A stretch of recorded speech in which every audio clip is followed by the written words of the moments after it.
حضرت والا کے اس چینل کو سبسکرائب کریں اور بیل آئیکن پر کلک کر کے آل کا آپشن سلیکٹ کریں تاکہ حضرت کی تمام ویڈیوز آپ تک پہنچ سکیں۔ الحمد للہ رب العالمین والصلاة والسلام على سیدنا محمد سید الاولین والآخرین وعلى آلہ واصحابہ اجمعین، اما بعد فاعوذ باللہ من الشیطان الرجیم، بسم اللہ الرحمن الرحیم۔ شهر رمضان الذي أنزل فيه القرآن هدى للناس وبينات من الهدى والفرقان، فمن شهد منكم الشهر فليصم، ومن كان مريضا أو على سفر فعدة من أيام أخر، يريد الله بكم اليسر ولا يريد بكم العسر، ولتكملوا العدة وَلِتُكَبِّرُوا اللَّهَ عَلَى مَا هَدَاكُمْ وَلَعَلَّكُمْ تَشْكُرُونَ۔ وقال الله عز وجل: إِنَّا أَنزَلْنَاهُ فِي لَيْلَةِ الْقَدْرِ وَمَا أَدْرَاكَ مَا لَيْلَةُ الْقَدْرِ لَيْلَةُ الْقَدْرِ خَيْرٌ مِّنْ أَلْفِ شَهْرٍ تَنَزَّلُ الْمَلَائِكَةُ وَالرُّوحُ فِيهَا بِإِذْنِ رَبِّهِمْ مِنْ كُلِّ أَمْرٍ سَلَامٌ هِيَ حَتَّى مَطْلَعِ الْفَجْرِ۔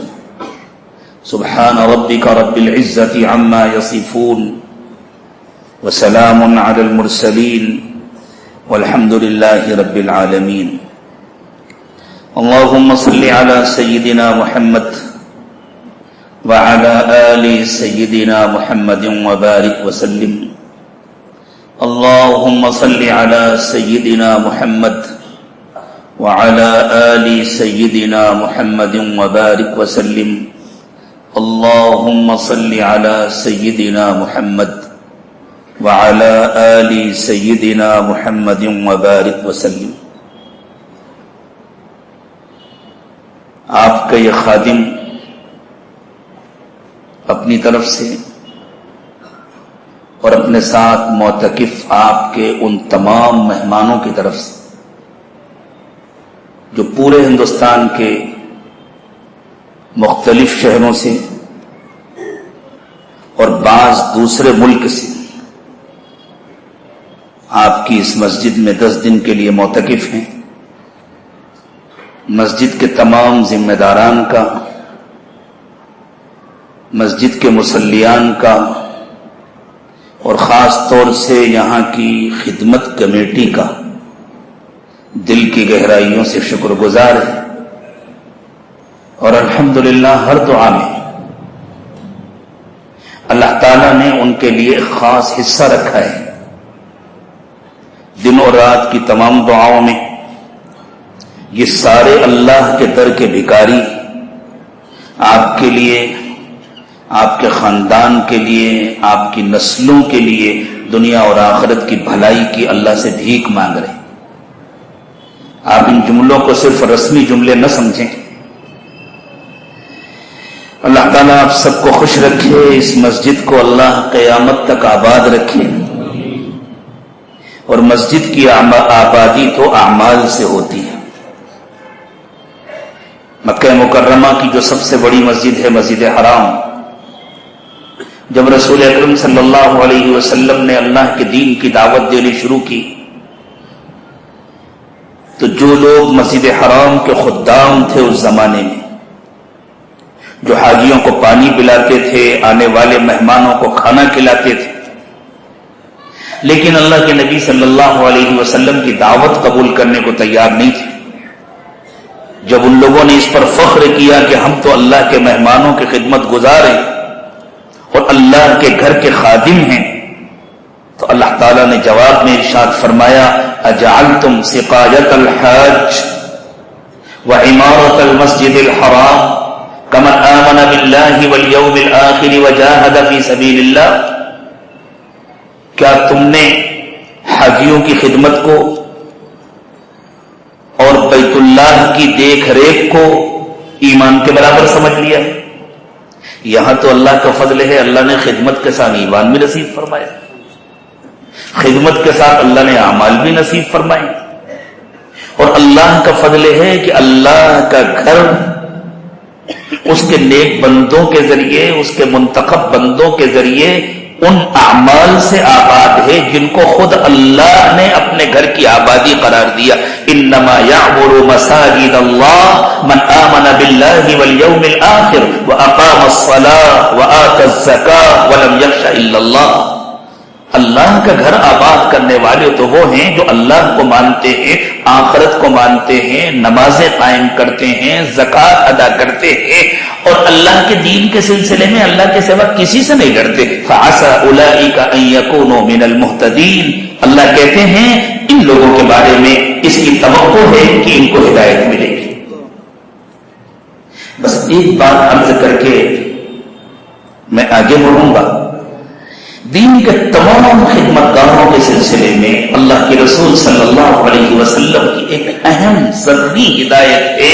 نبی اکرم صلی اللہ علیہ وسلم نے ارشاد فرمایا ید اللہ علی الجماعہ، اللہ کی مدد اجتماعیت کے ساتھ ہے۔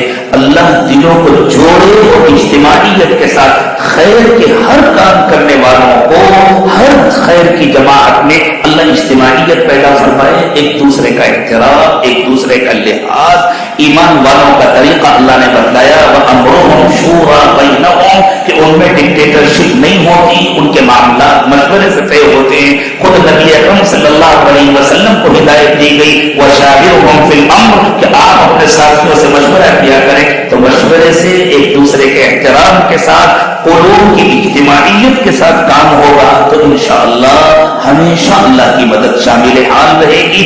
اللہ اس مسجد کو قیامت کی صبح تک آباد رکھے اور اللہ اس کو آباد کرنے والوں کو آباد رکھے، اللہ اس کی خدمت کرنے والوں کو اور ان کی نسلوں کو آباد رکھے اور دنیا اور آخرت کی سعادتوں سے نوازے۔ الحمدللہ آپ کے سارے مہمان ہر دعا میں آپ کے لیے اللہ سے بھیک مانگ رہے ہیں، اللہ تعالیٰ قبول فرمائے، کسی کو بھی محروم نہ فرمائے۔ یہ بڑی سعادت کی بات ہے اس شہر والوں کے لیے، اس محلے والوں کے لیے، اس مسجد والوں کے لیے کہ شاید خیال میں بھی نہ آئی ہوگی یہ بات کہ آپ صرف 500 معتکفین کی میزبانی نہیں کر رہے، آپ پورے ہندوستان کی میزبانی کر رہے ہیں۔ اس وقت آپ کی اس مسجد میں کلکتے کے مہمان ہیں، دہلی کے مہمان ہیں، لکھنؤ کے مہمان ہیں، بمبئی کے مہمان ہیں، آپ کے صوبے کے مختلف اضلاع کے مہمان ہیں، سعودی عرب کے مہمان ہیں، آپ پورے ملک کی میزبانی کر رہے ہیں، آپ عرض حرم سے آنے والے مہمانوں کی میزبانی کر رہے ہیں۔ اللہ اس سعادت کو ہمیشہ باقی رکھے اور اللہ بار بار ایسی خدمات کی توفیق عطا فرمائے۔ میرے دوستو، یہ رمضان کا بابرکت مہینہ ہے، اس مہینے کو اللہ تعالیٰ نے قرآن کے ساتھ خصوصی تعلق نصیب فرمایا۔ رمضان کے مہینے میں اللہ تعالیٰ نے قرآن نازل فرمایا، ارشاد فرمایا شہر رمضان الذی انزل فیہ القرآن، رمضان کے مہینے میں اللہ کی طرف سے قرآن اتارا گیا۔ نزول قرآن کے کئی مرحلے ہیں، ایک ہے لوح محفوظ سے قرآن کا آسمان دنیا پر اترنا، اور پھر قرآن کے الگ الگ اجزاء کا تھوڑا تھوڑا نبی اکرم صلی اللہ علیہ وسلم کے قلب اطہر پر اترنا۔ لوح محفوظ سے آسمان دنیا پر قرآن ایک ساتھ نازل ہوا، اور پھر وہاں سے اللہ کے نبی صلی اللہ علیہ وسلم کے قلب اطہر پر مختلف موقعوں پر موقعوں کی مناسبت سے اللہ کی حکمت اور مصلحت کے مطابق 23 سال کی مدت میں نازل ہوا۔ وَإِنَّهُ لَتَنزِيلُ رَبِّ الْعَالَمِينَ، یہ رب العالمین کا اتارا ہوا کلام ہے۔ نزل به الروح الامین، اس کو روح الامین لے کر آئے علی قلبک، آپ کے قلب اطہر پر، لتکون من المنذرین، تاکہ آپ انسانوں تک اللہ کا پیغام پہنچائیں اور نافرمانوں کو ان کے برے انجام سے ڈرائیں۔ بلسان عربی مبین، اور اللہ نے صاف ستھری عربی زبان میں اس قرآن کو اتارا ہے۔ ابھی کل یا پرسوں کی بات ہے، ایک نوجوان نے آ کر کے کہا میں انگریزی میں قرآن کا ترجمہ پڑھتا ہوں، کیا مجھے تلاوت کا ثواب ملے گا؟ میں نے کہا آپ کو نیکی کا ثواب ملے گا، تلاوت کا نہیں ملے گا۔ نیکی کر رہے ہیں آپ، قرآن کا ترجمہ پڑھنا نیکی کا، اس کا ثواب۔ لیکن تلاوت کا وہ اجر جس کے سلسلے میں اللہ کے رسول صلی اللہ علیہ وسلم نے فرمایا کہ ہر حرف پر اللہ تعالیٰ 10 نیکیاں عطا فرماتے ہیں، وہ اس وقت حاصل ہوگا جب قرآن کو قرآن کی زبان میں پڑھا جائے گا. اور قرآن کو اللہ نے نہ اردو میں اتارا ہے، نہ انگریزی میں اتارا ہے، نہ ہندی میں اتارا ہے، نہ دنیا کی اور کسی زبان میں اتارا ہے. قرآن کو اللہ نے عربی میں اتارا ہے، بلسان عربی مبین. آپ عربی کو سمجھ کر پڑھیں، نور نالا نور ہے، بغیر سمجھے پڑھیں تب بھی ہر حرف پر اللہ تعالیٰ 10 نیکیاں عطا فرمائے. ہاں پھر میں نے ان سے کہا آپ تلاوت کریں عربی میں، اس کے ساتھ ساتھ قرآن کے معنی اور مفہوم کو سمجھنے کے لیے جو زبان آپ کو آتی ہے اس میں آپ تفسیر کا بھی مطالعہ کریں تو پھر آپ کو اللہ تعالیٰ دوہرا اجر عطا فرمائیں گے. تلاوت کا بھی اجر عطا فرمائیں گے اور قرآن میں تدبر کا بھی اجر عطا فرمائیں گے اور فکر کا بھی اجر عطا فرمائیں گے. لیکن صرف کسی زبان میں پڑھ لینے کو کافی سمجھنا یہ اس زمانے کی نادانی ہے. اللہ ایسی ہر نادانی سے ہم سب کی حفاظت فرمائے. صاف قرآن نے اعلان کیا ہے بلسان عربی مبین، چونکہ قرآن محض ایک کتاب نہیں ہے، قرآن اللہ کی زبان سے ادا ہونے والے. ہمیں نہیں معلوم اللہ کی زبان کیسی ہے، لیکن ہم سمجھنے کے لیے اس کے علاوہ دوسرا کوئی جملہ نہیں بول سکتے. اللہ کی زبان سے نکلے ہوئے الفاظ ہیں قرآن کے، وہ عربی میں ہیں بلسان عربی مبین. تو لوح محفوظ سے جب قرآن آسمان دنیا میں نازل ہوا ایک مرتبہ میں یہ عمل ہوا رمضان المبارک میں شب قدر. اور اللہ کے کرم ہے، اللہ نے آج یہ دونوں موقع ہمیں عطا فرمائے. رمضان المبارک بھی ہے اور 100% تو یقین سے نہیں کہا جا سکتا، لیکن غالب گمان یہ ہے کہ آج کی رات لیلۃ القدر ہے. میں 3 بڑے محدثین کا نام لے رہا ہوں. ابن رجب اپنے زمانے کے بڑے محدث ہیں، ابن حبیبہ اپنے زمانے کے بڑے محدث ہیں، ابن تیمیہ اپنے زمانے کے بڑے محدث ہیں. ان تینوں محدثین نے یہ بات لکھی ہے کہ اگر جمعے کی رات ہو اور تاک رات ہو تو سب سے زیادہ اسی رات میں شب قدر کے ہونے کی امید ہوتی ہے. یہ جمعے کی رات بھی ہے، تاک رات بھی ہے. خود 27ویں شب کے بارے میں بہت سارے صحابہ کرام سے یہ بات منقول ہے کہ زیادہ امید اس کی ہوتی ہے کہ لیلۃ القدر 27ویں شب ہو. تو 27ویں شب بھی ہے، تاک رات بھی ہے، جمعے کی رات بھی ہے. اللہ نے یہ نعمت ہمیں عطا فرمائی، اللہ اس کے قدر کی توفیق عطا فرمائے. تو اللہ تعالیٰ نے آسمان دنیا پر قرآن پاک کو لیلۃ القدر میں نازل فرمایا. انا انزلناہ فی لیلۃ القدر. اور اثر رمضان کو عظمت ملی ہے لیلۃ القدر کی برکت سے. اصل تو لیلۃ القدر ہے، لیکن اللہ کو معلوم تھا کہ لیلۃ القدر کو متعین کر دیں گے تو بعد میں آنے والے کمزور ایمان والے ہمارے آپ کی طرح وہ سوچیں کہ اصل تو لیلۃ القدر ہے، اس رات میں جا کے میں عبادت کر لیں، باقی پورا رمضان تو اسی کے طفیل میں ہے. تو ایمان والوں سے کوتاہی ہوتی اور اللہ اس کوتاہی سے بچانا چاہتے تھے، رمضان کی ناقدری سے بچانا چاہتے تھے. اور لیلۃ القدر کے علاوہ بھی اللہ ایمان والوں کو نوازنا چاہتے تھے. اس لیے اللہ تعالیٰ نے متعین نہیں فرمایا، بس بتا دیا رمضان میں ہے، تاکہ ہر ایمان والا پورے رمضان میں تلاش کرے اور پورے رمضان کی نیکیوں کو اس کو الگ سے اجر ملے. لیلۃ القدر کی عبادتیں تو 1000 مہینوں سے بہتر ہیں ہی، لیکن اس کے علاوہ بھی لیلۃ القدر کی تلاش میں جتنی عبادتیں کی جائیں گی ان کا بھی تو اللہ تعالیٰ اجر عطا فرمائیں گے. پھر اللہ کے نبی صلی اللہ علیہ وسلم نے آسان فرما دیا، ارشاد فرمایا لیلۃ القدر کو آخری عشرے کی تاک راتوں میں تلاش کرو. اور آپ نے ارشاد فرمایا اسی لیلۃ القدر کی تلاش میں میں اعتکاف کر رہا ہوں، اللہ کا در پکڑ کر بیٹھ جاؤ. فرمایا میں اعتکاف کر رہا ہوں، ہو سکے تو تم بھی اعتکاف کرو.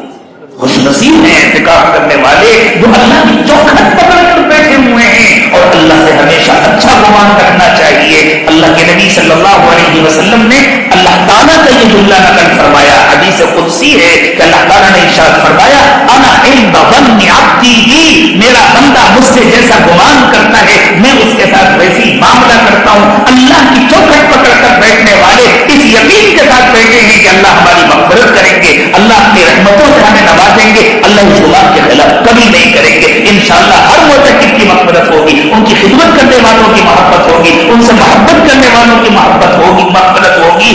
اور جو کسی مجبوری کی وجہ سے اعتکاف نہیں کر پاتے لیکن ان کے دل میں حسرت ہے، کاش کہ ہمیں بھی موقع ملتا تو ہم بھی اعتکاف کرتے۔ بعض ساتھی آتے ہیں اس عاجز کے پاس، ہماری مجبوری ہے، ہماری ملازمت کا مسئلہ ہے، ہمیں آفس جانا ہے، تو ہم کیا کریں؟ میں ان کو مشورہ دیتا ہوں بھائی 10 دن کی ایسی ترتیب بنا لو، مسجد سے آفس جاؤ، آفس سے مسجد آ جاؤ، جتنا ہو سکے اتنا تو اعتکاف کرو، نفل اعتکاف کرو، مسجد سے چلے جاؤ آفس۔ اور درمیان میں اگر گھر میں کوئی ضروری کام ہے، کچھ سامان پہنچانا ہے، کچھ ضرورت کا انتظام کرنا ہے، تو اتنی دیر کے لیے گھر بھی چلے جاؤ، کام کر کے آ جاؤ، ناجائز نہیں ہے گھر جانا، لیکن کوشش کرو کہ زیادہ سے زیادہ وقت مسجد میں گزاریں۔ اللہ کی رحمت سے امید ہے کہ اللہ تعالیٰ معتکفین کے ساتھ ان کو بھی محروم نہیں فرمائے۔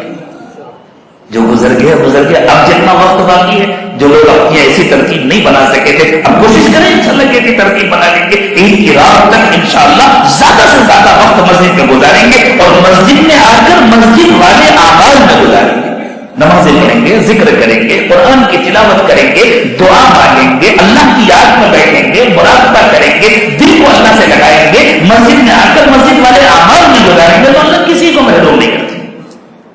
نیک لوگوں کے ساتھ جو آ کر تھوڑی دیر بیٹھ جاتا ہے نا، اللہ اسے بھی محروم نہیں کرتے۔ حدیث میں آیا کہ ایک جگہ ایک نیکی کی مجلس سے فرشتے اٹھ کر گئے، اور ایسا ہوتا ہے جہاں کہیں خیر کی مجلس ہوتی ہے، دین کی باتیں ہوتی ہیں، تو فرشتے آتے ہیں اور فرشتے آ کر اس مجلس کو گھیر لیتے ہیں۔ اللہ کے نبی صلی اللہ علیہ وسلم نے ارشاد فرمایا مجتمع قوم فی بیت من بیوت اللہ یتلون کتاب اللہ ویتدارسونہ الا حفتهم الملائکہ وغشیتهم الرحمہ وذکرهم اللہ فی من عنده۔ جب اللہ کے کسی گھر میں اللہ کے بندے اللہ کی کتاب پڑھنے کے لیے، اس کا مذاکرہ کرنے کے لیے، اللہ کے دین کی باتیں کہنے سننے کے لیے جمع ہوتے ہیں، تو ان پر اللہ کی رحمت نازل ہوتی ہے۔ اللہ کی رحمت چاروں طرف سے ان کو ڈھانپ لیتی ہے، جیسے اوپر سے کوئی چادر ڈال دی جائے۔ فرشتے ان کے درمیان آتے ہیں اور اللہ اپنی مجلس میں ان کا تذکرہ فرماتے ہیں۔ سبحان اللہ، ہم یہاں اللہ کو یاد کر رہے ہیں انسانوں کے درمیان، اور اسی وقت 100% یقین کے ساتھ اسی وقت پروردگار عالم ہمارا تذکرہ کر رہے ہیں عرش پر اپنے فرشتوں کے درمیان۔ پھر یہ فرشتے جو زمین پر آئے، یہ جب واپس جاتے تو حضور اکرم صلی اللہ علیہ وسلم نے ارشاد فرمایا کہ اللہ تعالیٰ، اللہ کو تو سب کچھ معلوم ہے، اللہ تو اللہ الغیوب ہے، اللہ تو علیم بذات الصدور ہے، دلوں کا بھید بھی جانتے ہیں، لیکن پھر بھی اپنے بندوں پر فخر کرنے کے لیے اور فرشتوں کو دکھانے کے لیے، دیکھو بندے ایسے ہوتے ہیں۔ تم نے کہا تھا نا أَتَجْعَلُ فِيهَا مَن يُفْسِدُ فِيهَا وَيَسْفِكُ الدِّمَاءَ۔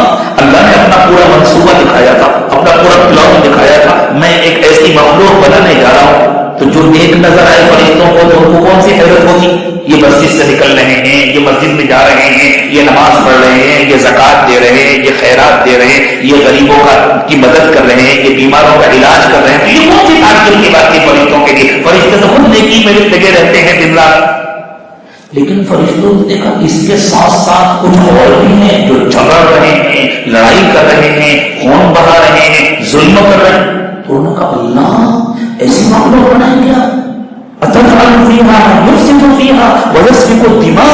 آپ زمین میں ایسی مخلوق پیدا کریں گے جو زمین میں فساد برپا کریں، اوریزی کریں۔ وَنَحْنُ نُسَبِّحُ بِحَمْدِكَ وَنُقَدِّسُ لَكَ۔ اللہ اس کے ساتھ ساتھ کچھ نیک بھی ہے اس میں، بلکہ بہت سارے نیک بھی ہے، تو اللہ نیکی تو ہم پہلے سے کر رہے ہیں، متقی تو ہم بھی ہیں، آپ تو یہ کام کر ہی رہے ہیں، تو پھر ایسی مخلوق بنانے کی کیا ضرورت ہے؟ اللہ نے فرشتوں سے کہا تھا انی اعلم ما لا تعلمون، میں اپنی مصلحتیں خود جانتا ہوں، تمہیں پتہ نہیں ہے۔ تو اللہ تعالیٰ ایسے موقعوں پر دکھاتے ہیں، دیکھو یہ ہیں میرے بندے، اصل میں نے دنیا میں انسانوں کو اس کے لیے پیدا کیا، دیکھو یہ ہیں میری منشا کو پورا کرنے والے، باقی جو برے ہیں ان کے لیے میں نے جہنم بنائی۔ اللہ جہنم سے ہماری نسلوں کی، قیامت تک آنے والی ہماری نسلوں کی اللہ جہنم سے حفاظت فرمائے۔ جو جہنم کے راستے پر چل رہے ہیں اللہ ان کی بھی جہنم سے حفاظت فرمائے۔ تو اللہ تعالیٰ فرشتوں کے درمیان لاکھوں کروڑوں اربوں فرشتوں کے مجمع میں ان آنے والے فرشتوں سے پوچھتے ہیں کہاں سے آ رہے ہو تم لوگ؟ سب متوجہ ہو جاتے ہیں اللہ ان سے کیا پوچھ رہے ہیں، سارے فرشتے توجہ سے سنتے ہیں۔ وہ کہتے ہیں اللہ فلاں مسجد سے آ رہے ہیں، فلاں مقام سے آ رہے ہیں۔ کیا ہو رہا تھا؟ اللہ آپ کو یاد کر رہے تھے، اللہ آپ کی کتاب پڑھ رہے تھے، سن رہے تھے، آپ کو یاد کر رہے تھے۔ اچھا کیوں یاد کر رہے تھے؟ مجھے کیا چاہتے تھے؟ وہ اللہ جنت چاہتے تھے۔ اچھا اور وہ ڈر بھی تھا ان کے دل میں، اللہ جہنم کا ڈر تھا، وہ جہنم سے پناہ مانگ رہے تھے۔ تو کیا ان لوگوں نے میری جنت دیکھی؟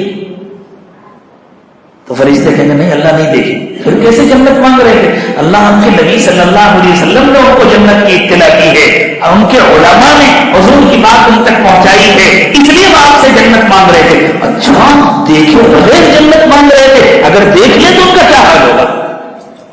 اللہ پوچھتے ہیں اگر دیکھ لیں تو ان کا کیا حال ہوگا؟ اللہ اگر دیکھ لیں تب تو وہ دنیا کا ہر کام بھول جائیں، صرف جنت مانگنے میں لگ جائیں، انہیں کچھ یاد نہ رہے۔ اللہ فرمائیں گے فرشتوں گواہ رہنا، وہ جو جنت مانگ رہے تھے نا میں نے ان کے لیے لکھ دی۔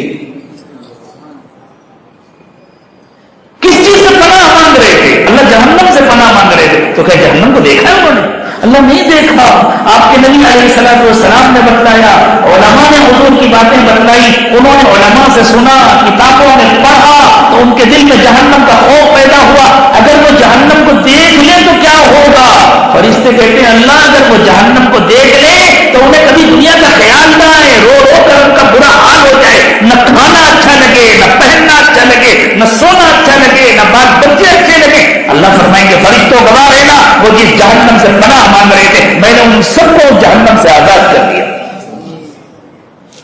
فرشتے کہیں گے اللہ سب اس مقصد سے نہیں آئے تھے، ایک آدمی باہر روڈ سے گزر رہا تھا، اس نے سوچا یہ آواز کیسی آ رہی ہے، دیکھا مسجد میں کچھ مجمع ہے، کچھ ہو رہا ہے، چلو چل کے دیکھیں کیا ہو رہا ہے، بس وہ صرف دیکھنے کے لیے آ گیا تھا، گھر سے اس مقصد سے نکل کے نہیں آیا تھا کہ وہ اس دینی مجلس میں شرکت کرے گا، بس وہ بھی آ کر بیٹھ گیا تھا۔ اللہ فرمائیں گے اولئک قوم لا یشقی جلیسہم، میرے نیک بندوں کے ساتھ بیٹھنے والا بھی کبھی محروم نہیں ہوا کرتا، میں نے اس کو بھی جہنم سے آزاد کر دیا، میں نے اس کے لیے بھی جنت واجب کر دی۔ میرے دوستو یہ تو وہ مجلس ہے جہاں بغیر ارادے کے آ کر بیٹھ جانے والے کی بھی مغفرت ہو جاتی ہے، جو یہ ارادہ لے کر کے آئے گا اس کی مغفرت نہیں ہوگی۔ اللہ ہم سب کی مغفرت فرمائے۔ یہ قرآن اللہ نے انسانوں کی ہدایت کے لیے نازل فرمایا ہے۔ قرآن سے فائدہ اٹھانے کے لیے ضروری ہے کہ ماننے کا مزاج ہو، جس کا ماننے کا مزاج ہوتا ہے اسی کو قرآن سے فائدہ ہوتا ہے، جس کا ماننے کا مزاج نہیں ہوتا اس کو قرآن سے فائدہ نہیں ہوتا۔ اسی لیے اللہ تعالیٰ نے سورہ بقرہ میں بالکل ابتدا میں جب قرآن پاک کا تعارف کرایا تو پہلی بات ارشاد فرمائی ذالک الکتاب لا ریب فیہ، اس کتاب میں کوئی شبہ نہیں، یہ تو ہے کتاب کی حقیقت، لیکن اس کے باوجود اس سے فائدہ کس کو ہوتا ہے؟ ھدی للمتقین، اس سے فائدہ صرف متقیوں کو ہوتا ہے۔ اور متقی کسے کہتے ہیں؟ جس کا ماننے کا مزاج ہو، جو اللہ سے ڈرتا ہو، جو اللہ کا کہنا مانتا ہو، جو من مانی سے توبہ کر چکا ہو، جو اپنی مرضی کی زندگی چھوڑ چکا ہو، اللہ کی مرضی کی زندگی جس نے اپنا لیا ہو اسے متقی کہتے ہیں۔ تو اللہ نے شرط لگا دی ھدی للمتقین، قرآن ہدایت بن کر آیا ہے پوری انسانیت کے لیے، لیکن اس سے فائدہ ہوتا ہے متقیوں کو۔ چونکہ رمضان کے بابرکت مہینے میں اللہ تعالیٰ نے قرآن پاک کو نازل فرمایا، اس لیے اللہ نے چاہا کہ رمضان میں ایمان والوں کا ماننے کا مزاج بھی بنے، تو خاص ماننے کا مزاج بنانے کے لیے اللہ تعالیٰ نے ہمیں روزہ عطا فرمایا۔ دیکھو میرے دوستو، ایک حلال اور حرام کی فہرست تو اللہ نے ہمیں پہلے دے رکھی نا اللہ تعالیٰ نے پہلے سے۔ قل لا أجد فيما أوحي إلي محرما على طاعم يطعمه إلا أن يكون ميتة أو دما مسفوحا أو لحم خنزير فإنه رجس أو فسقا أهل لغير الله به، کہ دیکھو کھانے پینے کی چیزوں میں یہ چیزیں حرام ہیں، جانوروں میں خنزیر کا گوشت حرام، اور دوسرے جانور جن کا اللہ کے نبی صلی اللہ علیہ وسلم نے تذکرہ فرمایا، کتا بلی وغیرہ، وہ سب اسی میں شامل ہے۔ خون حرام ہے، لیکن جو کلیجی ہوتی ہے نا وہ بھی خون ہے، لیکن وہ بہتا ہوا خون نہیں ہے، اس کو اللہ نے حرام نہیں کیا۔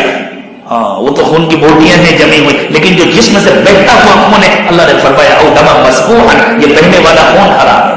اور لحم خنزیر کا گوشت حرام ہے اس لیے کہ وہ گندگی ہے، یا کوئی بھی ایسا جانور جس کو اللہ کے نام پر ذبح نہ کیا گیا ہو، بغیر اللہ کا نام لیے ذبح کیا ہو، یا اس شخص نے ذبح کیا ہو جس کے دل میں ایمان نہیں ہے، چاہے اللہ کا نام لے کر ذبح کیا ہو، یا نام ہی نہ لیا گیا ہو اور گردن کاٹ دی گئی ہو، یا یوں ہی وہ کسی طریقے سے مر گیا ہو، گر گیا ہو، چوٹ کھا گیا ہو اور اس کے نتیجے میں مر گیا ہو، تو یہ سارے جانور حرام ہے۔ اللہ نے فرمایا یہ حرام ہے، باقی جتنی غذائیں اللہ نے بنائی ہیں وہ سب حلال ہے۔ تو حرام اور حلال کی ایک فہرست ساری زندگی کے لیے اللہ نے ہمارے ہاتھ میں پکڑا دی، یہ حرام اور حلال الگ ہے۔ پھر اللہ تعالیٰ نے اگلا ایک حکم دیا خاص رمضان المبارک میں۔ رمضان میں دن میں کوئی کھانا کھاتا ہے؟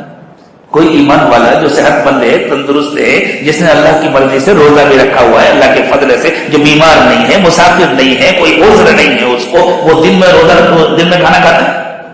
اب اگر آپ اس سے کہیں بھائی یہ مدینے کی کھجوریں، یہ زمزم کا پانی ہے، کھجور سے اچھی کوئی غذا نہیں، یہ عجول مدینہ ہے، اللہ کے نبی صلی اللہ علیہ وسلم نے جس کی فضیلت بیان فرمائی، مدینے کی عجوا کھجور ہے اور یہ زمزم کا پانی ہے جس سے اچھا کوئی پانی نہیں، وہ کہے گا نہیں میرے لیے جائز نہیں ہے، میں نہیں کھا سکتا۔ ابھی آدھا گھنٹہ پہلے تو بڑے شوق سے کھا رہے تھے، ہاں آدھا گھنٹہ پہلے جائز تھا، اب جائز نہیں ہے۔ سحری کا وقت تھا تو کھا رہے تھے، جائز تھا، اب جائز نہیں۔ تو کیا ہمیشہ کے لیے ناجائز ہے؟ کبھی نہیں کھاؤ؟ نہیں، جب سورج ڈوب جائے گا تو کھاؤں گا۔ معلوم ہوا یہ چیزیں اپنی ذات میں ناجائز نہیں ہیں، لیکن اللہ نے منع فرما دیا۔ اللہ مزاج بنانا چاہتے ہیں، حلال کو بھی ہماری مرضی کے مطابق استعمال کرو گے، حلال کو بھی ہماری مرضی کے خلاف استعمال نہیں کرو گے۔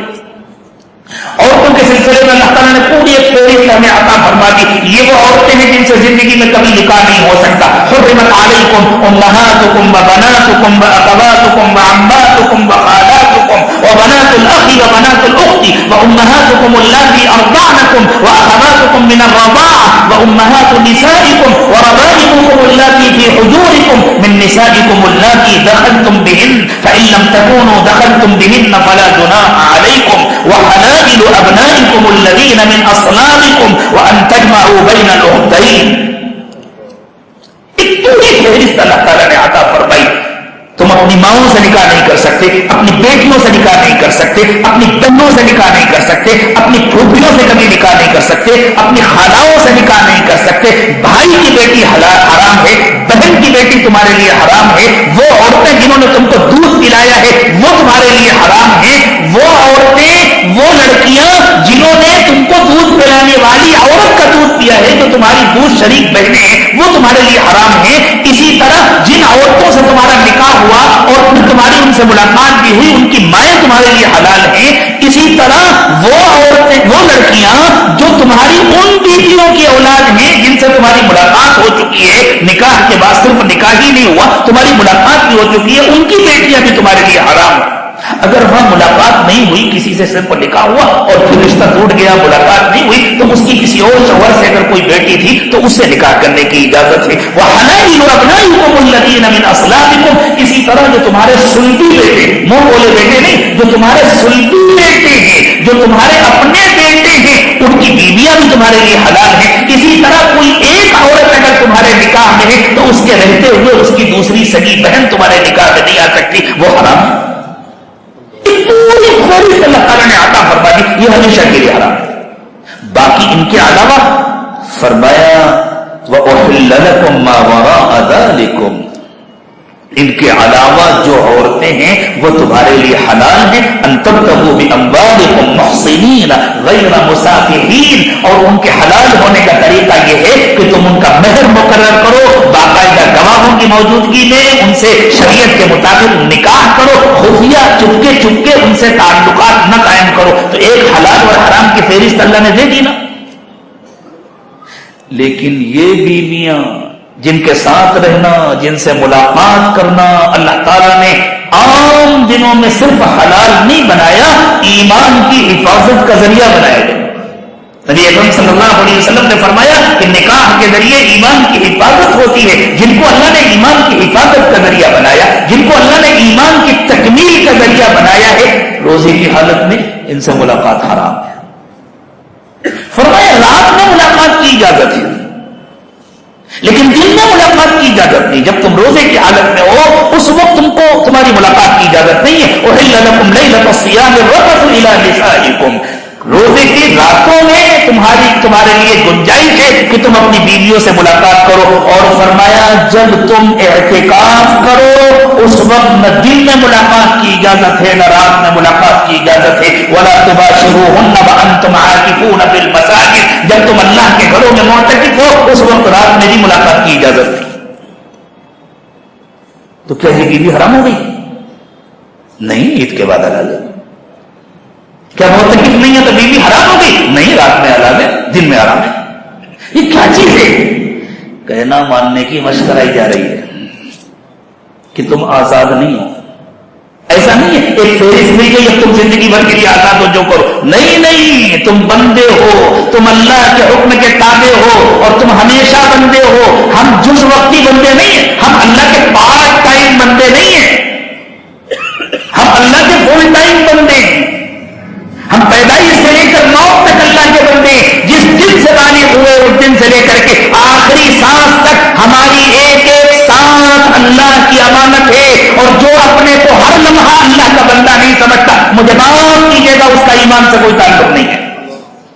دنیا اسے مسلمان سمجھتی رہے, وہ اپنے آپ کو مسلمان کہتا رہے, لیکن جب اللہ کے دربار میں حاضری ہوگی تب پتہ چلے گا, تب جا کر راز کھلے گا, تب پتہ چلے گا. جب الگ الگ کر دیے جائیں گے, جب اللہ کی طرف سے مجرموں سے کہہ دیا جائے گا الگ ہو جاؤ, جب ان سے کہا جائے گا آج تمہیں مل جل کر رہنے کی اجازت نہیں ہے, مل جل کر کھڑے ہونے کی اجازت نہیں ہے, تو پارٹ ٹائم مسلمان تھے نا. ماشاءاللہ رمضان میں مسلمان ہو جاتے تھے. ہاں, رمضان میں سنت کا بھی اہتمام ہوتا ہے اور رمضان میں گناہوں سے بھی بچتے ہیں.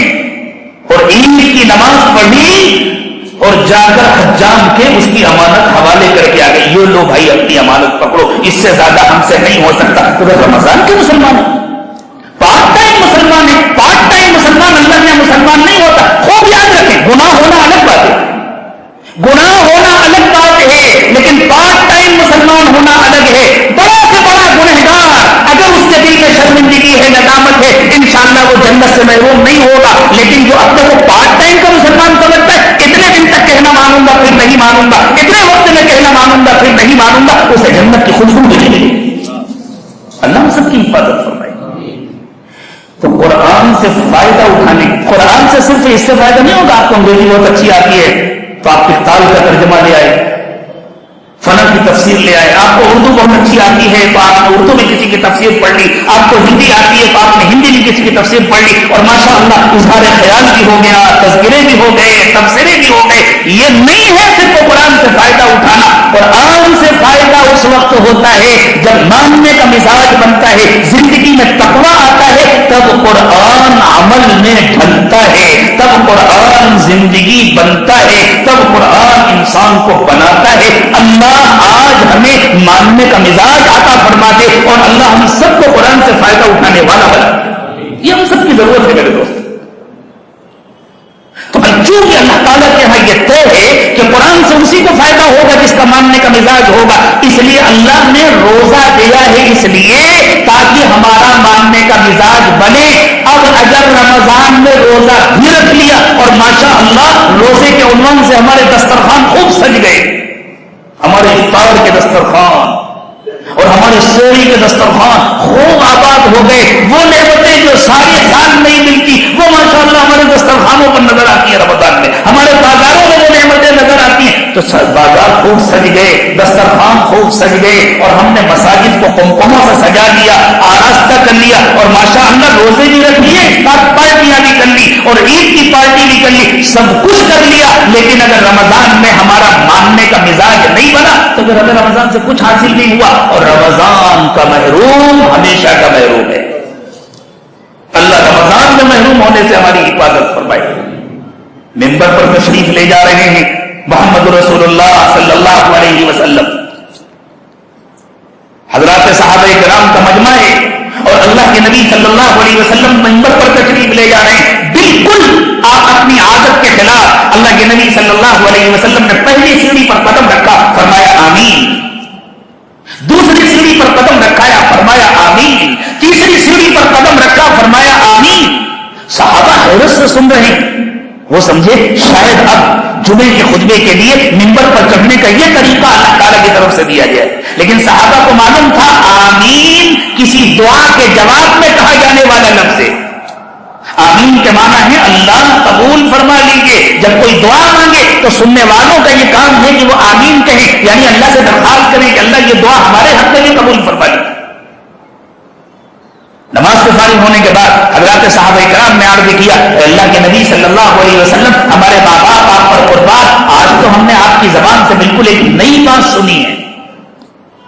آپ نے فرمایا ہاں جب میں منبر پر چڑھنے لگا تو فرشتوں کے سردار حضرت جبریل امین آئے اور انہوں نے آ کر مجھ سے کہا اللہ تعالیٰ نے مجھے بھیجا ہے, میں کچھ دعائیں کروں گا آپ آمین فرمائیے گا.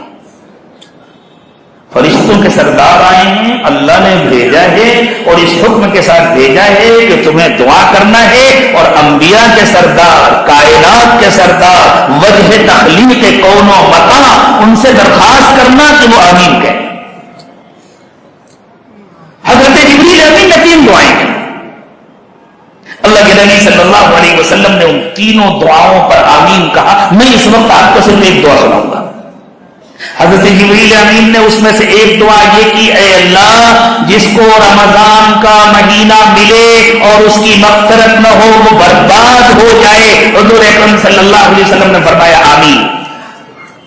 کس کی مغفرت نہیں ہوتی رمضان کے مہینے میں؟ جس کا رمضان میں بھی ماننے کا مزاج نہیں بنا, جس نے رمضان میں بھی تقویٰ نہیں سیکھا, جس نے رمضان میں بھی یہ طے نہیں کیا کہ اللہ اب میں آپ کی جان بوجھ کر نافرمانی نہیں کروں گا.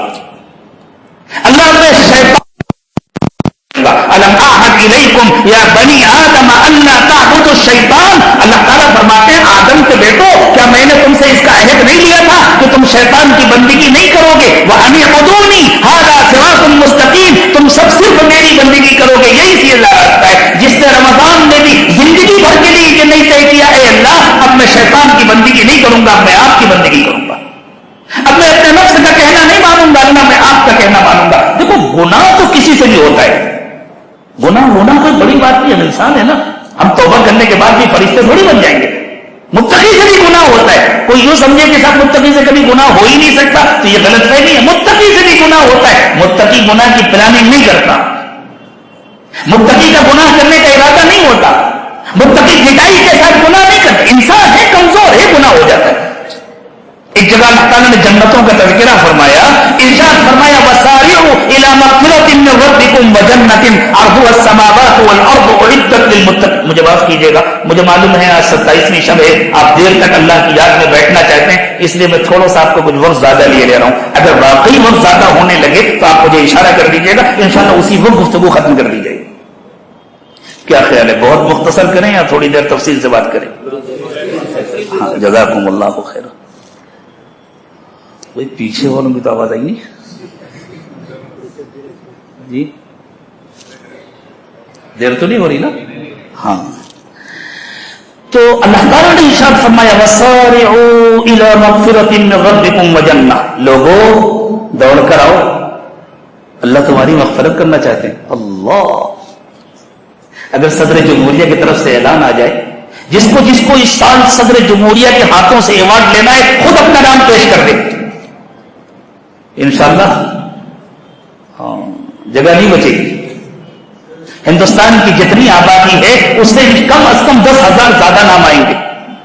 ہاں ہمارے یہاں تو سب کچھ ہوتا ہے, زیادہ آئیں گے, کم نہیں آئیں گے. ہم کو بھی چاہیے, ہم کو بھی چاہیے, ہم کو بھی چاہیے. اللہ فرماتے ہیں اللہ مغفرت کرنا چاہتے ہیں, جس کو مغفرت کرانا ہے خود اپنا نام پیش کر دے. اب بتاؤ کتنے نام آئیں گے اس مسجد میں؟ جتنے ہیں سب کے نام آئیں گے یا نہیں آئیں گے؟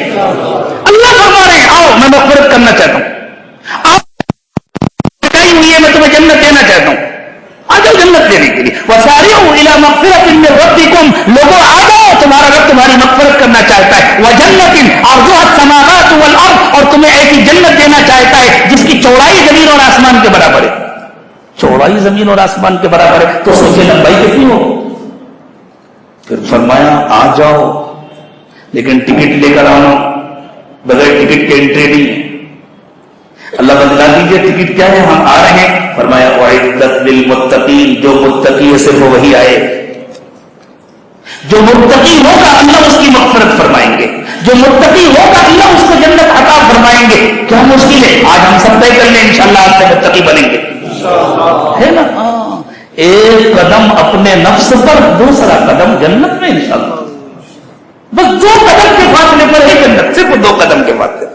پہلا قدم اپنے نفس پر رکھنا ہے, آج سے اس زہریلے سانپ کو اٹھنے نہیں دیں گے, ابھرنے نہیں دیں گے, اس دشمن کا آج سے کہنا نہیں مانیں گے, اس کو پنپنے کا اور اپنی بات کہنے کا موقع نہیں دیں گے. ایک قدم اپنے نفس پر رکھ کے دوسرا قدم انشاءاللہ جنت میں. تو اللہ نے فرمایا یہ جنت متقیوں کے لیے ہم نے بنائی ہے. پھر آگے فرمایا سن لو متقی کسے کہتے ہیں, گھبرا مت جانا. اللہ ہم کیسے متقی بنے, گناہ ہو جائے گا تو کیا ہوگا؟ اللہ نے فرمایا ہو جائے گا, ہو جائے گا, معافی مانگ لینا, معاف کر دیں گے, گھبرانے کی بات نہیں. یہ طے کرو اللہ آج سے جان بوجھ کر آپ کی نافرمانی نہیں کروں گا. جب گناہ ہو جائے پڑے مت رہنا.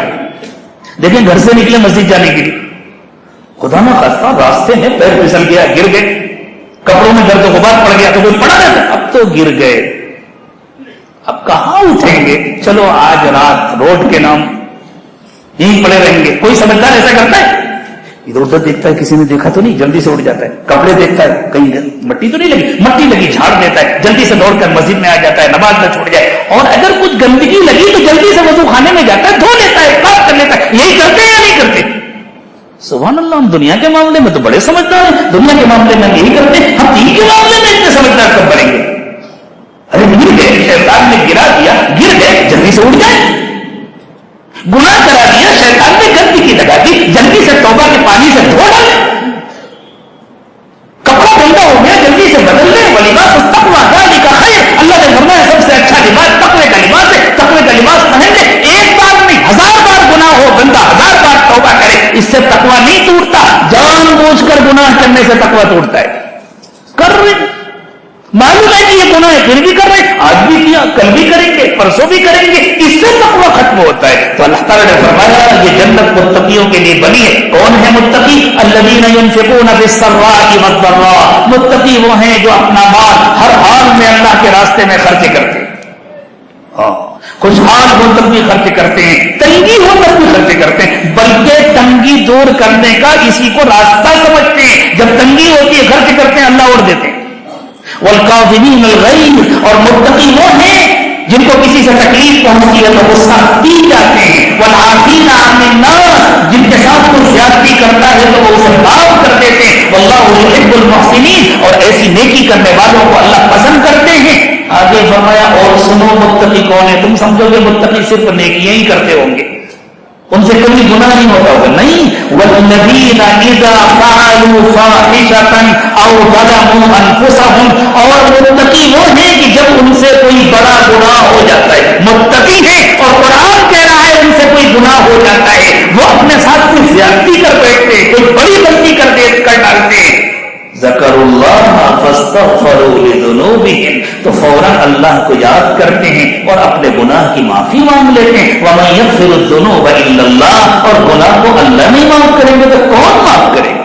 اللہ اکبر.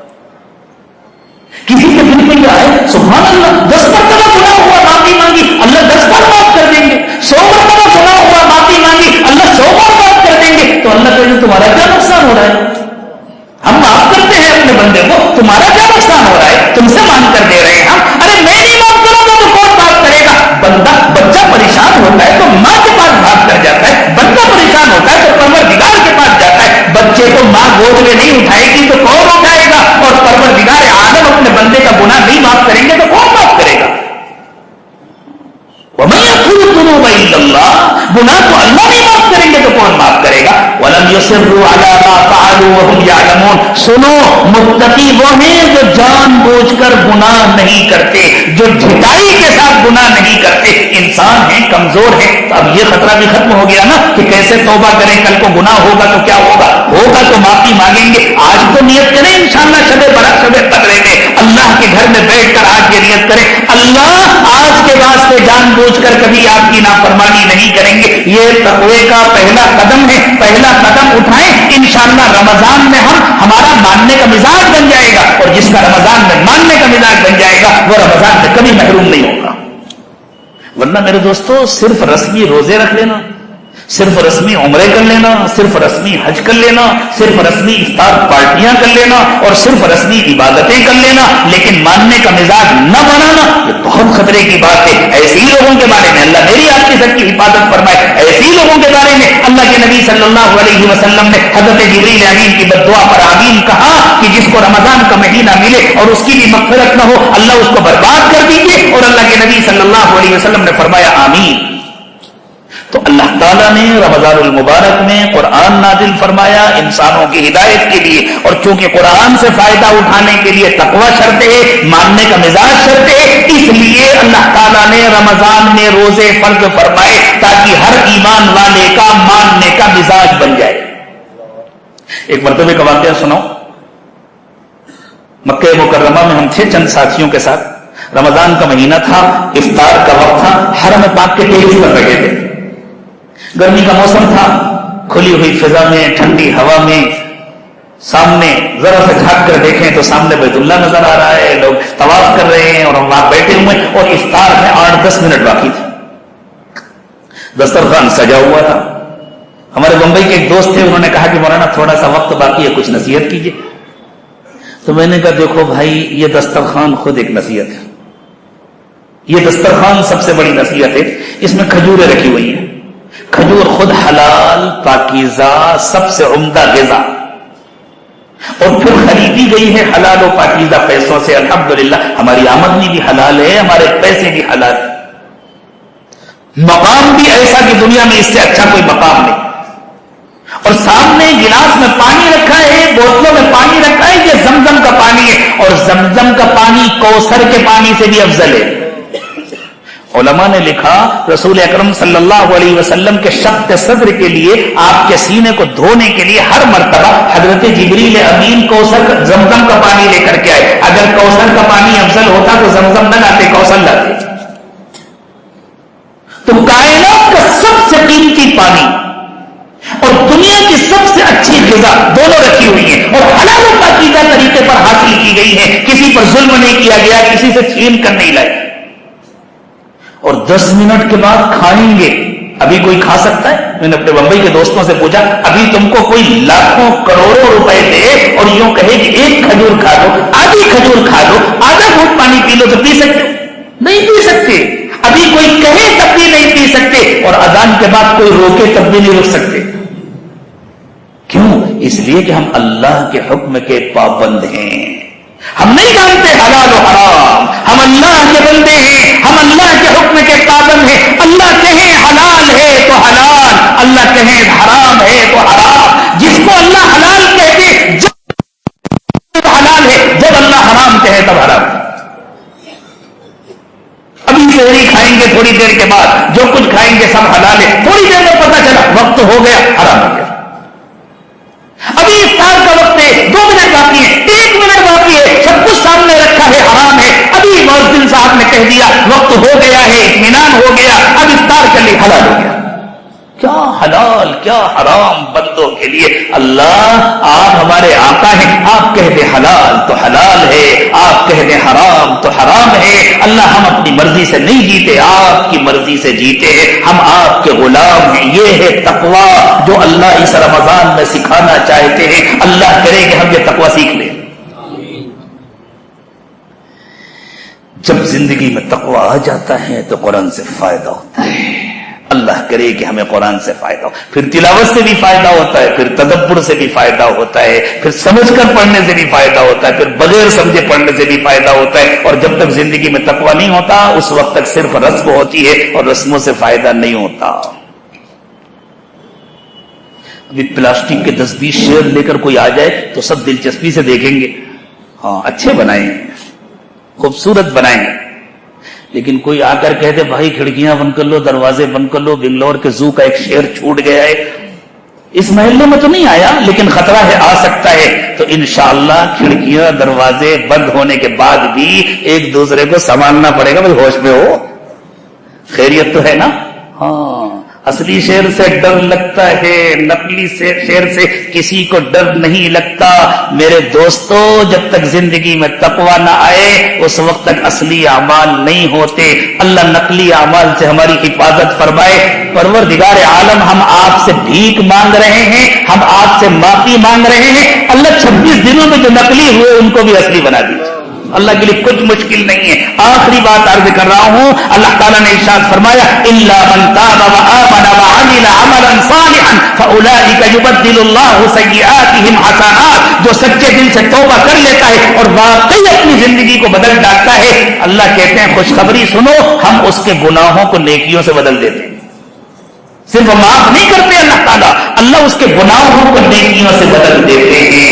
اگر ہم نے اب تک توبہ نہیں کی، آؤ میرے دوستو آج اللہ سے سچی توبہ کر لے۔ اللہ کی رحمت سے امید ہے آگے تو اللہ ہمیں اصلی کام کرنے کی توفیق عطا فرمائیں گے۔ ہمارے 26-27 دنوں کے نقلی اعمال کو بھی اللہ اصلی بنا دیں گے، اللہ اس پر اجر عطا فرمائیں گے۔ لیکن دیکھو، توبہ صرف زبان سے توبہ توبہ کہنے کا نام نہیں ہے۔ اللہ مجھے بھی آپ کو بھی سچی توبہ نصیب فرمائے۔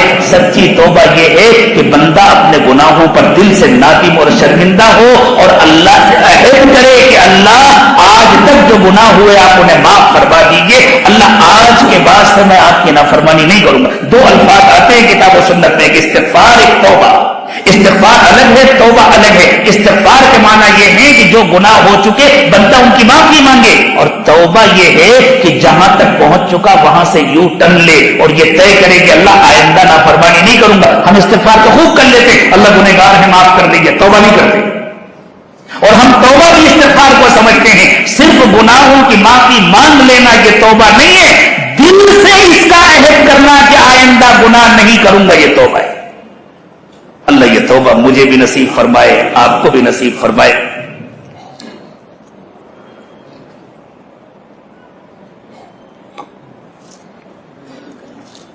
میں ایک مرتبہ پھر آپ سب کا شکریہ ادا کروں گا کہ آپ نے بہت دیر تک برداشت کیا اور بہت محبت کے ساتھ اللہ کے دین کی باتیں سنی۔ جتنی محبت سے آپ نے اپنے مہمان کو برداشت کیا، اللہ آپ کے اس خادم کے ساتھ اور آپ سب کے ساتھ ایسی محبت کا معاملہ۔ ہمارے بعض احباب کا تقاضا یہ ہے کہ کچھ ساتھی توبہ کے ساتھ ساتھ سلسلے میں داخل ہو کر ایک نئی ایمانی عرفانی زندگی گزارنا چاہتے ہیں اپنے بڑوں کی نگرانی میں، اور واقعی صحابہ کرام نے اللہ کے نبی صلی اللہ علیہ وسلم کی نگرانی میں زندگی گزاری، تابعین نے صحابہ کی نگرانی میں زندگی گزاری۔ کسی بڑے کی نگرانی میں زندگی گزارنے میں عافیت ہے، کسی بڑے کی نگرانی میں زندگی گزارنے میں بہت حفاظت ہے انشاءاللہ نفس اور شیطان سے۔ تو توبہ کی نیت سے سارا مجمع ان کلمات کو پڑھے۔ جن حضرات کا سلسلے میں داخل ہونے کا ارادہ ہے وہ توبہ کے ساتھ ساتھ سلسلے میں داخل ہونے کی بھی نیت کر لیں۔ بسم اللہ الرحمن الرحیم، لا الہ الا اللہ محمد الرسول اللہ صلی اللہ علیہ وسلم، آمنت باللہ وملائکتہ وکتبہ ورسلہ والیوم الآخر والقدر خیرہ وشرہ من اللہ تعالی والبعث بعد الموت، آمنت باللہ کما ہوا باسمائہ وصفاتہ وقبلت جميع احکامہ، اشہد ان لا الہ الا اللہ واشہد ان محمدا عبدہ ورسولہ، استغفر اللہ ربی من کل ذنب واتوب الیہ برحمتک یا ارحم الراحمین۔ اللہ تعالیٰ اس توبہ کو قبول فرما لے۔ اب انشاءاللہ دعا کریں گے، لیکن اللہ کے نبی صلی اللہ علیہ وسلم نے فرمایا دل غافل ہو تو دعا قبول نہیں ہوتی۔ اگر دل غافل ہو تو دعا قبول نہیں ہوتی، دل اللہ کی طرف متوجہ ہو تو دعا قبول ہوتی ہے۔ تو اپنی دعاؤں کو مقبول بنانے کے لیے ہم دل سے تھوڑی دیر اللہ کی طرف متوجہ ہو جائیں۔ سارا مجمع آنکھیں بند کر لیں، آگے والے بھی پیچھے والے بھی آنکھیں بند کر لیں، سر کو جھکا لیں۔ دنیا اور دنیا میں جو کچھ ہے اس سب سے ہٹ کٹ کر تھوڑی دیر کے لیے اللہ کی یاد میں کھو جائیں، پوری توجہ اپنے دل پر کریں، دل کو اللہ کی طرف متوجہ کریں اور یہ نیت کریں کہ اللہ کی رحمت آ رہی ہے، میرے دل میں سما رہی ہے، میرے دل سے گناہوں کو دھو رہی ہے، اور میرا دل کہہ رہا ہے اللہ جنہوں نے اب تک آنکھیں نہیں بند کی وہ آنکھیں بند کر لیں، سر کو جھکا لیں، دل کی طرف توجہ کریں اور بس یہ نیت کریں کہ میرا دل اللہ اللہ کہہ رہا ہے، زبان سے اللہ اللہ نہ کہیں، زبان تالو سے چپکا کر کے رکھیں، یہ نیت کریں کہ میرا دل اللہ اللہ کہہ رہا ہے اور میں سن رہا ہوں۔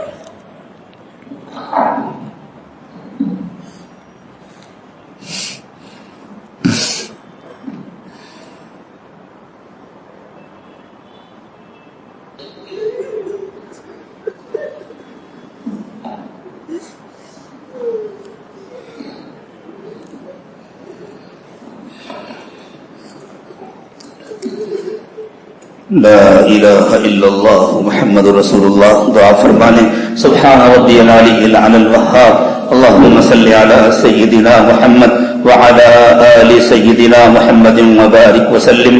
ربنا ظلمنا انفسنا وان لم تغفر لنا وترحمنا لنكونن من الخاسرین۔ اے اللہ ہم آپ کے عاجز کمزور اور مجرم بندے آپ کے در پر حاضر ہیں۔ اللہ اپنے گناہوں کا بوجھ اٹھا کر آئے ہیں، اللہ بہت دور سے آئے ہیں، بہت دیر سے آئے ہیں، اللہ بہت امیدیں لے کر آئے ہیں۔ اللہ جمعے کی رات ہے، پاک رات ہے، 27ویں رات ہے، ختم قرآن کا موقع ہے، ختم قرآن کے موقع پر آپ دعائیں قبول فرماتے ہیں، لیلۃ القدر ہے۔ اللہ محروم نہ فرمائیے، اللہ سب کو معاف فرما دیجیے، اللہ سب کو معاف فرما دیجیے، اللہ سب کو معاف فرما دیجیے۔ اللہ ساری زندگی گناہوں میں گزری ہے، اللہ بہت نادم ہے، بہت شرمندہ ہے، اللہ دن کے اجالے میں بھی گناہ کیے ہیں، رات کے اندھیرے میں بھی گناہ کیے ہیں، تنہائیوں میں بھی گناہ کیے ہیں، مجمع میں بھی گناہ کیے ہیں۔ اللہ تمام گناہوں کا اقرار کرتے ہیں، اعتراف کرتے ہیں، پروردگار عالم آپ کے سوا کوئی معاف کرنے والا نہیں ہے۔ اللہ اگر کوئی بچہ گندگی میں لتڑا ہوا راستے کے کنارے پڑا ہو، اللہ ہر دیکھنے والا اس سے نفرت کرتا ہے، میرے اللہ اس کی ماں اس سے کبھی نفرت نہیں کرتی، اسی حال میں اٹھا لیتی ہے، لے جا کر دھلاتی ہے، نہلاتی ہے، اچھے کپڑے پہناتی ہے، اس میں پاؤڈر لگاتی ہے اور پھر اسے پیار کرتی ہے، اسے سینے سے لگاتی ہے اور کہتی ہے دیکھو میرے بچے سے لوگ نفرت کر رہے تھے، کتنا پیارا ہے میرا بچہ، کتنا اچھا لگ رہا ہے میرا بچہ۔ اللہ ہمارے گناہوں کی وجہ سے ساری دنیا ہم سے نفرت کرنے لگی ہے۔ اللہ آپ دنیا بھر کی ماؤں سے زیادہ محبت کرنے والے ہیں۔ اللہ اگر آپ نے بھی نفرت کی تو ہم کہاں جائیں گے؟ اللہ کہاں جائیں گے؟ کس کو پکاریں گے؟ کس سے معافی مانگیں گے؟ اللہ آپ کے تو کروڑوں بندے ہیں، آپ تو ہمارے اکلوتے رب ہیں۔ اللہ آپ کے سوا ہمارا دوسرا کوئی رب نہیں ہے، اللہ آپ کے در کے سوا ہمارے لیے دوسرا کوئی در نہیں ہے۔ اللہ دنیا کا بھکاری ایک دروازے پر جاتا ہے واپس کر دیا جائے، دوسرے دروازے پر جاتا ہے پھر واپس کر دیا جائے، تیسرے دروازے پر جاتا ہے، لیکن اللہ ہم دنیا کے بھکاری نہیں ہیں۔ اللہ ہم تو آپ سے آپ کو مانگنے آئے ہیں، اللہ ہم تو ہدایت کے بھکاری ہیں، اللہ ہم تو آپ کی رحمت کے بھکاری ہیں، اللہ ہم مغفرت کے بھکاری ہیں۔ اللہ ہمارے لیے آپ کے در کے سوا دوسرا کوئی در نہیں ہے، اللہ دوسرا کوئی در نہیں ہے۔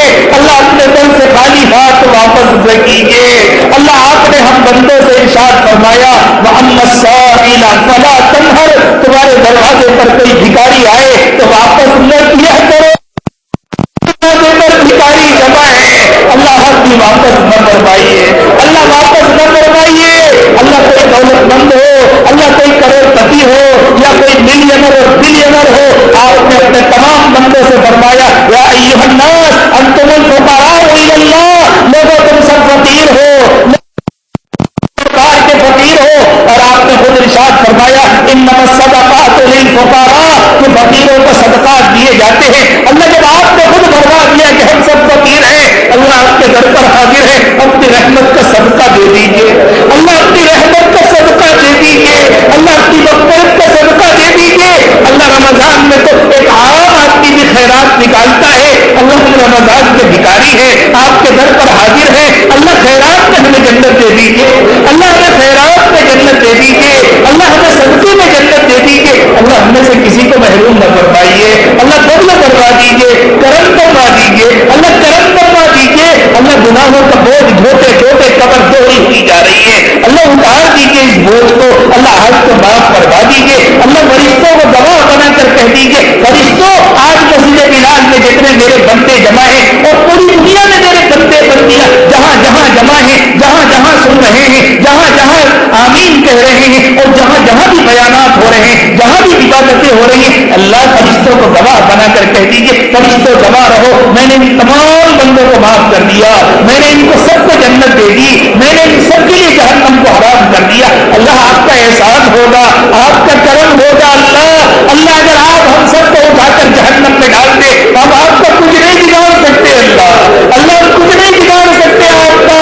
اللہ ہم یہ بھی نہیں کہہ سکتے کہ ہمارے ساتھ زیادتی ہوگی. اللہ بڑی سے بڑی سزا کے ہم حقدار ہیں, لیکن اللہ اگر آپ سب کو معاف فرما دے تو آپ کی رحمت میں کوئی کمی نہیں آئے گی. اللہ آپ کی رحمت میں کوئی کمی نہیں آئے گی. اللہ آپ نے تو خود فرمایا ہے اور رحمتی وسعت کل شیء, میری رحمت تو ہر چیز سے بڑی ہوئی ہے. اللہ آپ کی رحمت کو توجہ ہوتی ہے تو آپ کیا سے کیا کر دیتے.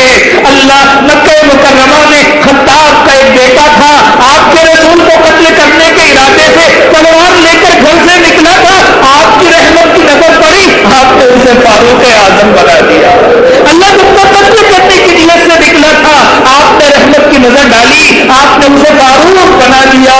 اللہ مسلمان جنگ جیت چکے ہیں, سب خوشیاں منا رہے ہیں. اللہ ولید کے بیٹے نے تاک کر آپ پر حملہ کیا, ابو جہل آپ پر حملہ کیا, آپ زخمی ہو گئے, آپ کے دندان مبارک شہید ہو گئے, لیکن اللہ ولید کے اسی بیٹے پر آپ کی نظر پڑی, آپ نے اسے سیف اللہ بنا دیا. اے اللہ آپ نے ابو جہل کے بیٹے پر رحمت کی نظر ڈالی, آپ نے ابو جہل کے بیٹے اکرمہ کو رضی اللہ عنہ بنا دیا, صحابی رسول بنا دیا, اپنے راستے کی شہادت نصیب فرما دی. اللہ آپ جس کو چاہے اپنی رحمت سے نواز دے. اللہ ہم بھی آپ کے بھکاری بنتے ہیں. اللہ بڑی امیدوں کے ساتھ آئے ہیں, بہت دیر سے آئے ہیں, بہت دور سے آئے ہیں. اللہ کسی کو محروم نہ فرمائیے. اللہ معتکفین کو بھی معاف فرما دیجیے. اللہ خدمت گزاروں کو بھی معاف فرما دیجیے. اللہ یہ مسجد کے ذمہ داران جنہوں نے آنے والے مہمانوں کے لیے اپنے دل کے دروازے کھول دیے, اللہ ہر طرف ان کی نسلوں کو مالا مال فرمائیے. اللہ ان کی بھی مغفرت فرمائیے, قیامت تک ان کی آنے والی نسلوں کی مغفرت فرمائیے. اللہ دنیا اور آخرت کی پریشانیوں سے ان کی حفاظت فرمائیے. اللہ پورے مجمع کو معاف فرما دیجیے. اللہ پورے مجمع کو معاف فرما دیجیے. اللہ دنیا بھر کے تمام مسلمانوں کو معاف فرما دیجیے. اللہ بدل کا معاملہ فرما دیجیے, کرم کا معاملہ فرما دیجیے. اللہ دنیا کو بھی آپ نے بنایا, آخرت کو بھی آپ نے بنایا, ہمارے جسم بھی آپ نے بنائے, ہماری روحیں بھی آپ نے بنائی. اللہ ضرورتیں بھی آپ نے پیدا فرمائی, ضرورتوں کو پورا کرنے والا سامان بھی آپ نے بنایا. اللہ ہم آپ کے محتاج بندے ہیں, کمزور بندے ہیں. اللہ ہم نے اتنی ہمت نہیں ہے کہ ہم اپنے بزرگوں کی طرف واقع کر سکیں, ہم اپنے بزرگوں کی طرف تکلیفیں برداشت کر سکیں. اللہ آپ نے ہمیشہ تو نعمتوں میں رکھا ہے. اللہ جو پریشانیاں ہیں ان کو دور فرما دیجیے. اللہ جو پریشانیاں ہیں ان کو دور فرما دیجیے. اللہ اپنی نعمتوں کو باقی رکھیے, ان نعمتوں پر شکر ادا کرنے کی توفیق عطا فرمائیے. اللہ کھائیں آپ کا اور کہنا مانیں کسی اور کا. اللہ اس ناشکری سے ہماری حفاظت فرمائیے. اللہ آپ کی نعمتیں کھاتے کھاتے دانت گھسے جا رہے ہیں. اللہ آپ کی نعمتوں میں پلتے پلتے بال سفید ہو گئے. اللہ وہ دن کب آئے گا جب ہمارے دلوں کی سیاہی دور ہوگی, ہمارے دل کی روشن ہوں گے, منور ہوں گے. اللہ وہ دن کب آئے گا کہ جس طرح آپ کی نعمتیں کھاتے کھاتے دانت گھسے جا رہے, آپ کا شکر ادا کرتے کرتے زبانیں گھسنے لگے. اللہ ہمیں شکر گزار بنا دیجیے. اللہ شکر گزار بنا دیجیے. اللہ دلوں کو روشن کر دیجیے. اللہ اب تک کے تمام گناہوں کو معاف فرما دیجیے. آئندہ گناہوں سے پاک و صاف زندگی عطا فرمائیے. اللہ نگاہوں کو پاک کر دیجیے, دلوں کو صاف کر دیجیے, سینوں کو اپنی محبت سے لبریز فرمائیے. اللہ پوری امت کی حفاظت فرمائیے. اللہ پروردگار عالم خاص طور سے ہمارے نوجوانوں کی حفاظت فرمائیے. اللہ کہاں جائیں نوجوان, کیسے اپنا ایمان بچائے نوجوان. اللہ مصر میں تو حضرت زلیخا کو, حضرت یوسف کو والی ایک زلیخا تھی. اللہ ہمارے